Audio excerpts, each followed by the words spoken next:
अभी हम हैं लोक जनशक्ति पार्टी कार्यालय में और लोक जनशक्ति पार्टी रामविलास के प्रवक्ता राजेश भट्ट हमारे साथ हैं। इनसे जानेंगे जिस प्रकार कल जदयू के राष्ट्रीय अध्यक्ष ललन सिंह ने कहा है कि मुख्यमंत्री नीतीश कुमार किसी के कृपा पर नहीं है, बिहार की जनता की बदौलत है। आप समझ सकते हैं, इधर आप देखते भी होंगे कि लगातार जदयू और बीजेपी के नेताओं का इस प्रकार से बयान आता है कि उन्हें लगता है कि एक दूसरे को मीडिया के माध्यम से वे सुना रहे हैं। इन्हीं बातों से हम बताते हैं कि एनडीए में सब कुछ ठीक नहीं चल पा रहा है, क्योंकि जदयू के राष्ट्रीय अध्यक्ष की बातों को आप हल्के में नहीं ले सकते हैं। जब उन्होंने ये कहा है तो इसके पीछे निश्चित ही कोई बात होगी। इन्हीं बातों को समझने का प्रयास करेंगे लोक जनशक्ति पार्टी के प्रवक्ता राजेश भट्ट जी से। भट्ट साहब, इस पर क्या कहेंगे आप? अब आप ये बताइए कि ललन सिंह जी ही जो जब कृपा पे चल रहे हैं तो दूसरे की कृपा की बात क्या करेंगे वो? जब पार्टी 3 नंबर पर स्थापित है तो कृपा पर ही कोई मुख्यमंत्री बन सकता है। तो कृपा से अगर इनकार कोई करता है तो इससे बड़ी कृतज्ञता की जगह कृतज्ञता और क्या होगी? लेकिन भट्ट साहब, ये बातें आती क्यों हैं? जिस पार्टी को कृतज्ञता ज्ञापित करना चाहिए वो कृतज्ञता पे आमादा है। दुर्भाग्य की बात है।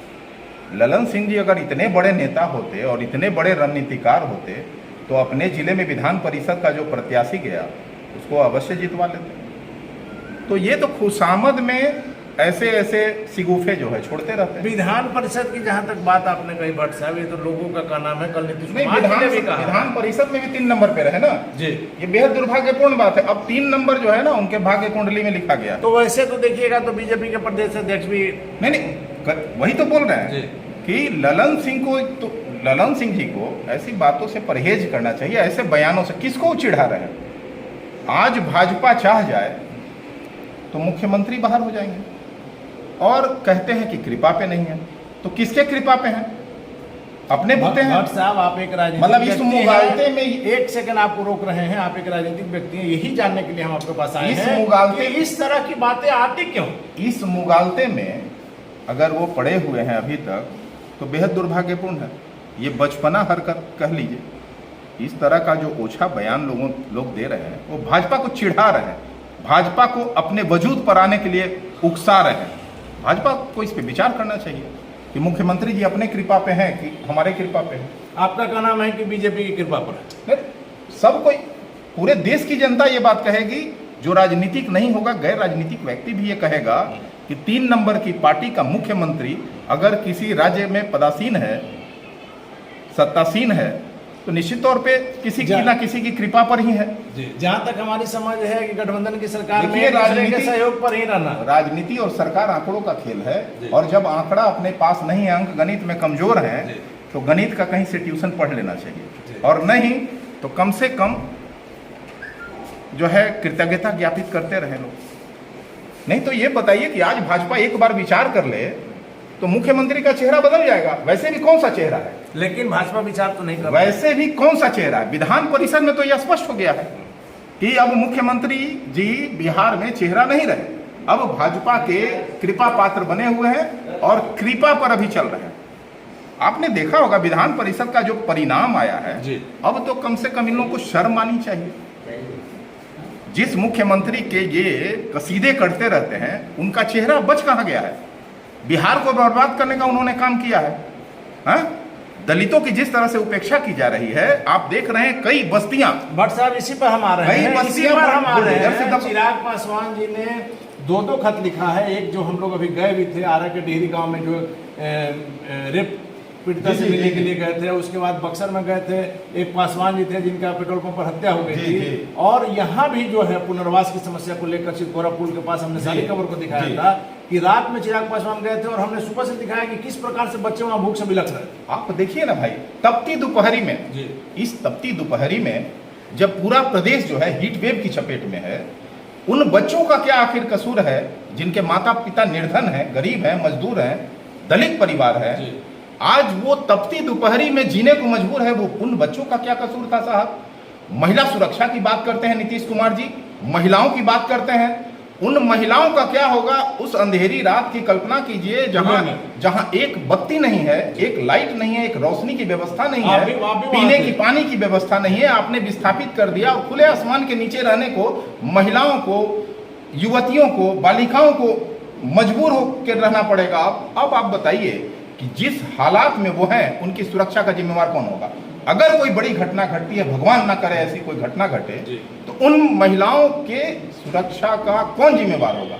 अगर कहीं सुरक्षा भंग होती है तो कोई यौनाचार की घटना होती है, कोई दुष्कर्म की घटना होती है, किसी भी आपराधिक घटना से अगर उनको दोषार होना पड़ेगा तो उन परिवारों का जिम्मेवार कौन होगा। मुख्यमंत्री जी इसका जवाब देंगे। हमारे राष्ट्रीय अध्यक्ष चिराग पासवान जी तुरंत उन्होंने ये खबर सुना कि दलित परिवारों का और गरीबों का घर उजाड़ दिया गया है, विस्थापित कर दिया गया है, बिना बगैर पुनर्वास की व्यवस्था किए है, जबकि सरकारी नियम ये कहता है कि पहले पुनर्वास की व्यवस्था कीजिए तब आप विस्थापित कीजिए, किसी को आप घर बदर नहीं कर सकते हैं। और वो भी मौसम जब ऐसा प्रचंड गर्मी हो और आप बच्चों को साहब खुली दोपहरी में आसमान के नीचे जीने को मजबूर कर देते हैं। आज वो बच्चों की जान चली जाए हीट वेव से तो कौन जिम्मेवार होगा। उन बच्चों का क्या कसूर है। सरकार इन सवालों का जवाब देखिए दलितों के साथ जो ये सरकार कर रही है, मैं समझता हूं कि पूरे दलित विरोधी नीति पर आमादा है। आप देख रहे होंगे कि नीतीश कुमार जी ने 2020 में ये घोषणा किया था कि 3 डिसमिल जमीन देंगे दलितों को। कितने परिवारों को अभी तक 3 डिसमिल जमीन मिला। दूसरी बात कहना चाहूंगा कि दलितों के परिवारों को लेकर उन्होंने एक घोषणा किया था कि किसी भी घटना में अगर किसी दलित परिवार की हत्या होती है तो उस परिवार से एक व्यक्ति को सरकारी सेवा में बहाल की जाएगी। कितने सरकारी सेवा में बहाल किए गए। चुनावी जुमलों के बदौलत सत्ता में आ सकते हैं नीतीश कुमार जी, दलित को बरगला नहीं सकते हैं। दलित ये बात समझ गया है।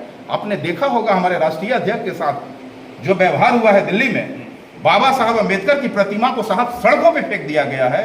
हमारे पार्टी के संस्थापक आदरणीय स्वर्गीय रामविलास पासवान जी का तैल चित्र पर उनके अधिकारी लोग जूता से चढ़ के गए हैं। इस तरह का अपमान जो है ना, अपमान की घुट से पूरा देश में आक्रोश है। और निश्चित तौर पर आने वाले समय में ये जो गरीब हैं, जो मजदूर हैं, जो दलित हैं, जिनके लिए हमारे राष्ट्रीय अध्यक्ष और पार्टी के संस्थापक ने जीवन पर्यंत संघर्ष किया है, निश्चित तौर पर वो आने वाले समय में मुंहतोड़ जवाब देंगे। और जवाब देना होगा। दलितों को आप बरगला नहीं सकते हैं और दलितों का दमन अब बंद करें नीतीश कुमार। चलिए भट्ट साहब एक आखिरी सवाल लेंगे। अभी जो हॉट सीट चल रहा है बुचा चुनाव जो है, उस पर आप क्या कहेंगे, क्योंकि जिस प्रकार से विरोध की खबरें आ रही है सत्तारूढ़ पार्टी का, आपने देखा होगा वीडियो भी वायरल हो रहा है किस प्रकार से बीजेपी के प्रदेश अध्यक्ष सभा तक नहीं कर पाए, पीसी नहीं कर पाए। नहीं, सभा क्यों करेंगे। देखिए ऐसे नेताओं की सर्वमान्यता, जो जनता के बीच एक मान्यता थी, वो खत्म हो रही है। अब भरोसा उठ रहा है। एक बात और बता दे कि अगर ये सर्वमान्य नेता होते और समाज में इनकी स्वीकार्यता होती, अपने जिले में साफ स्वीकार्यता नहीं है। ये अपने प्रत्याशियों को जितवा नहीं पा रहे हैं, 3 नंबर 4 नंबर पे लेके चले जा रहे हैं। तो इनकी स्वीकार्यता क्या रह गई है, या पार्टी विरोधी गतिविधि में ये शामिल है, यही कहा जाना चाहिए। अगर पार्टी के साथ इन्होंने न्याय किया है तो इनकी स्वीकार्यता भंग हो गई है उस जिले में।